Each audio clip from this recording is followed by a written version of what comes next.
and welcome back, everyone. And today we are going to discuss Batman Begins, the second movie in my journey to see if Christopher Nolan really is the greatest intellectual director in Hollywood. So, unlike Memento, I've watched Batman several times before, and I have to admit I usually enjoyed the experience. Although I've never watched it critically, I've never watched it as its own thing. By that I mean that I have always watched it with the mindset of, okay, compared to whatever the hell was happening in Batman and Robin, this is new, exciting, and a breath of fresh air. Also, I'm going to say it now. I have been a Cillian Murphy fan long before Peaky Blinders, which incidentally I haven't watched. Okay. So, I'm not going into Batman Begins unbiased, but I'll try to be as honest as possible as we go through this process. And here we go. This is the intro. Bats, lots of bats. Not so subtle, I suppose. Although I do like how, if you keep watching the intro, they do form the new and improved bat signal or bat symbol. And then what a little shit. 3 lines of dialogue, and Baby Bruce has already told us he thinks he's entitled because of his wealth, and then he steals this small little item from his only friend. And if this isn't the theme of the movie in small, then I don't know what else it is. It's literally some people do the work and others steal from them through entitlement. The only problem here is that Baby Bruce is the bad guy in this scenario. And I kind of thought we were supposed to root for him. Anyway, he falls into the Batcave. Not the Batcave, but a cave full of bats. For his efforts. And at this point you realize it was a flashback or a dream or something. I think someone mentioned that Chris now really likes his non-chronological movies, and I mean that's the entirety of Memento's shtick after all. So yeah, and he finds himself in a Chinese prison where everyone just speaks English. So according to Google AI, which I take with a grain of salt, but according to Google AI, less than 1% of the Chinese population speaks English or is English proficient. And yet Bruce has repeatedly run into people in this Chinese prison who speaks English. And do prisoners really beat one another up just for the heck of it? And Bruce says the guy and the guys getting jiggy with him were just practice. Now, I've never read the Batman comic books. 100% because I grew up in a small town in Africa, and I ask you, how in the ever-loving heck was I supposed to get my hands on them? The local bookstore, stationery store, the CNA only sold Archie and Casper the Little Ghost comics. Maybe some Batman, but not enough. I don't even remember seeing them as a kid. So I don't know a lot about comic book Batman, but I had a TV and I loved watching the Batman cartoons. And I'm pretty sure that Batman or Bruce Wayne didn't go around in prisons looking for fights. One, he had the money to buy actual fighting lessons from good actual teachers. And two, learning from prison yard fights seemed like a very inefficient way to go about learning martial arts. I mean, he does seem to be doing well, but it's a very hit and miss. Just because something worked first time doesn't mean it's going to have work the next time. It's also giving tantrum vibes. Like instead of being instead of being the very dedicated and focused, stubborn man that I always thought Bruce Wayne was, or the Batman was. This is just a guy randomly going around taking out his anger on Chinese prisoners. Anyway, it does seem that if you're a very rich person trying to get yourself killed in a prison in China, some other rich bloke will come and save you. Also notice how Chris No tries very hard to show that he's not like other directors. Like Bruce didn't Bruce beat up 6 guys all at once. See, 6 guys all at once. He's not like those other directors which has the attackers attack the guy one at a time. He is so not like those directors. Anyway, the world is too small for a person like Bruce Wayne to disappear. If I remember correctly, at this point in the movie, Bruce is a non-entity. His company, which is the part of him that is too big to disappear, it's been going on smoothly. It's been running smoothly all these years while Bruce has been throwing a tantrum in a Chinese prison.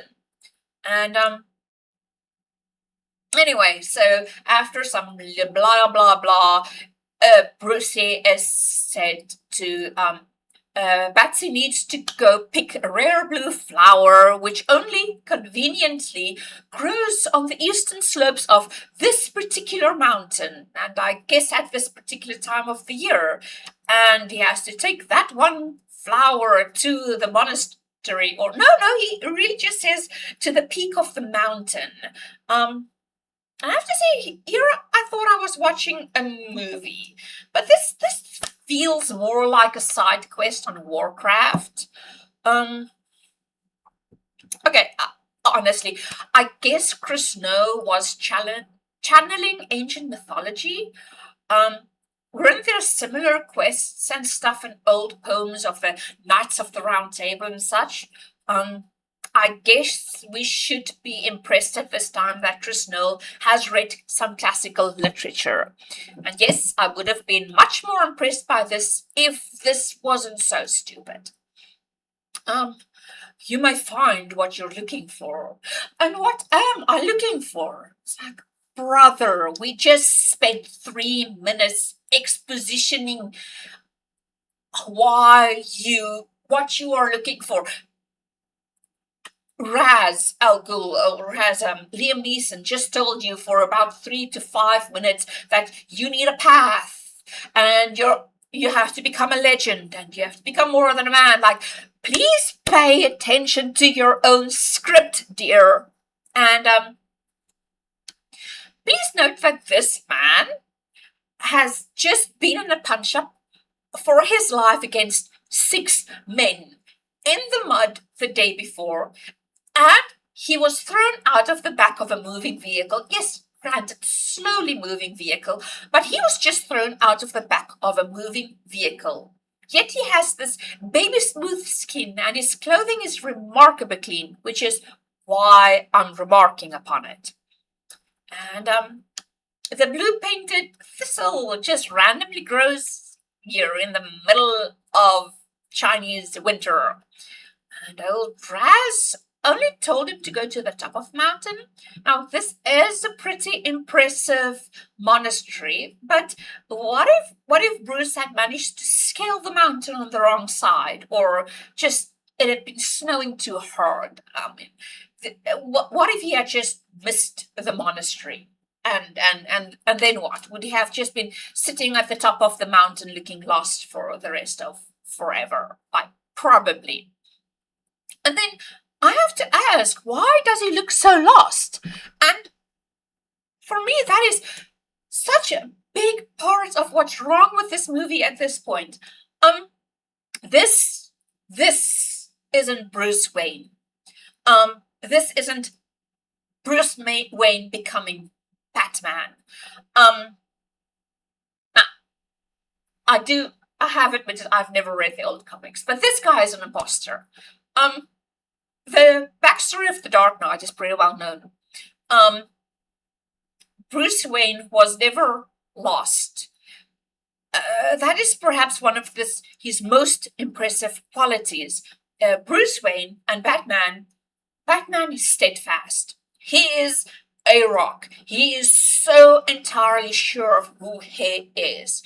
The very night his parents were killed, he promised to fight injustice. And yes, he might have gone on a journey to become the Batman, but he always knew his path. And he traveled abroad to hone his skills. But Bruce Wayne was always steadfast in knowing who he is and what he is fighting for. He was never a lost little rich boy who needed to be rescued by some other rich guy. He didn't need to be handed a path. He had been on his path since the day his parents were killed. This Bruce is a whiner with a chip on his shoulder, a little rich boy who thinks he is too good to go to a therapist. And when all's said and done, that is the Bruce Wayne Chris Snow gives us, a spoiled little rich kid. This Bruce doesn't stand for anything. He has no anchor. He is just a lost little man who was able to disappear into a Chinese prison. There is no reason why Raz should have chosen him to become a legend. At this point, anyone could become a legend. This is some contrived nonsense that only sounds good because Liam Neeson has a nice, cultured voice. This is the weakest Batman origin story ever. Batman is supposed to be unstoppable, a man who knows himself and what he stands for. This guy might share a name, but he isn't Batman. I would like you to note there are surprisingly few Chinese people in this Chinese monastery. Besides this shot, there's several other black guys and some more white guys and some other races, but really just one or two Chinese or Chinese-looking people. And then why is Bruce so hesitant? Raz just asked him, "Why are you here?" And he's like, And I guess we're supposed to go on this journey with him about how he found his center or whatever.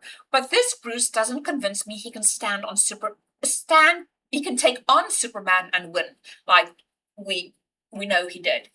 If your strength doesn't come from within, it can be taken away. This isn't the story of a man finding his center, but of Raz desperately trying to force a center onto a whiny little rich boy with a death wish. And no, I haven't read the comics, but I love Batman. This isn't Batman. This is a whiner. In his desperate attempt to give us a backstory, Chris Snow butchered Batman, while showing he desperately misunderstood who Batman is. Let me explain. I watched all of these Chris Snow Batman movies, but I didn't shed a single tear when I heard Ben Affleck would be the new Batman in Batman vs. Superman. And when I went to watch the movie, I actually felt that Ben Affleck was the real Batman, the Batman I have been waiting for all my life, not this Chris Snow man. And anyway, apparently that flower is unkillable. It should have been dead by now. But that is one tough flower. It's just too bad that Batsy isn't like the blue flower. I mean, and part of my point here is the flower looks fake. To manipulate the fears of others, you must first learn to master your own. And, brother, where did that come from? Bruce is here to learn how to fight. And now we're talking mind-bogglery? And, tiger, jiu-jitsu, panther, I think the version I watched didn't have subtitles, but Liam Neeson's just spouting words. This isn't anything. Those are just words.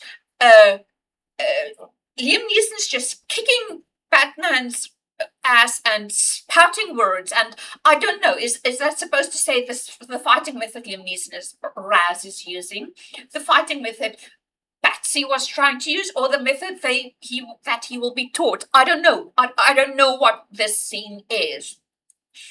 And we get a flashback, and Papa Wayne is desperately trying to give us all the plot relevant stuff. Like, he asks Bruce, why do we fall? And he tells Bruce, don't be afraid of bats. And though these are good lessons, this is very ham-fisted. And I know everyone hates Batman Forever, but that's just stupid. Batman Forever is the best Batman movie, end of. And even if you don't believe me, take this little bit of note. When Val Kilmer's Bruce Wayne is shown, when we get his origin story, which is just a montage, and right at the end we get some exposition, and he says that from the dark something flew at him, something that became his symbol, and we see this bat, and that's it, that's what we get, that's the sum of what he tells us about why he became Batman. We didn't have to get bedtime speeches, and we will later get another explanation. Anyway, we see Papa Wayne asking Bruce if he thinks his mom would like the pearls. Yes, the pearls he is about to give her. And we are 11 minutes into this, and I'm beginning to think Chris Snow's only plan here is to put every element of Batman's origins into one story with a bludgeon. And this is of course what he's doing, but I would like to remind you that Batman Forever already did this in a mini montage much more efficiently. I mean, you know that at some point I'm going to have to compare Batman Begins with Batman Forever just to prove how little Chris Snow understands Batman. And wasn't Val Kilmer's Bruce against Jim Carrey's invention, mind-boggling invention, because Bruce was against mind manipulation? But now we are told that good old Raz is literally teaching Bruce how to mind-boggle people. And isn't Scarecrow in this movie, Cillian Murphy?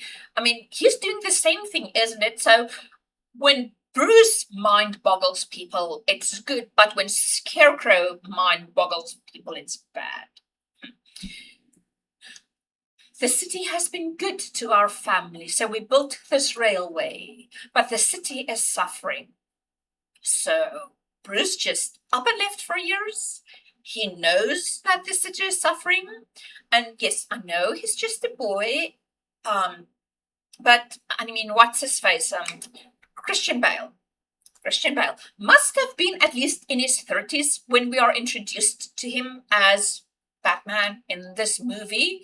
So for years he's been mucking around Asia, leaving Gotham to its own devices. And need I repeat, this isn't Batman.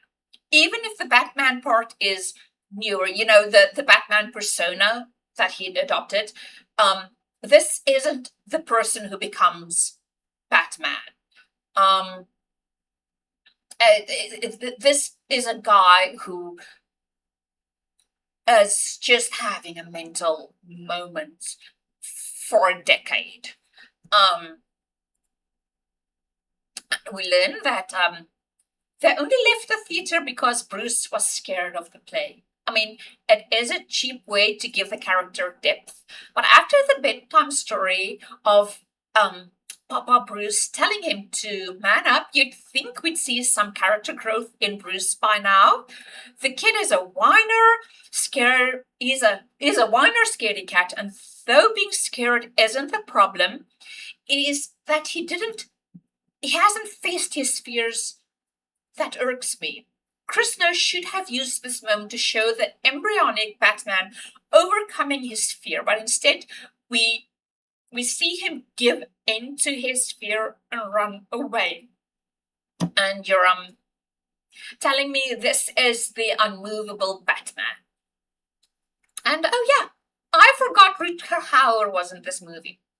Too bad old Chrissy No couldn't shake up expectations and have Rutger be a good guy, as in have him honestly try and be a good warden of the Wayne estate until Bruce came of age. Wait, no, he did. Rutger did what he had to do to keep the Wayne estate floating. We just needed another bad guy, and apparently in Chrissy No's mind, capitalism is bad. And anyway, we cut to Bruce and Raz having a moment. Like, Raz just beat the heck out of Bruce, and now they're having a heart-to-heart. And still, I want you to see Bruce isn't bruised. I'm starting to think his actual superpower is healing factor. Like, he isn't Batman, he's actually just like Wolverine. And that's it for part 1. This is a very long take, so I'm going to record it in several takes. This already has been 23 minutes. I'm going to record it, and I'm going to try and record it all today and post it all today. So I'll see you for part 2 of Batman Begins after this.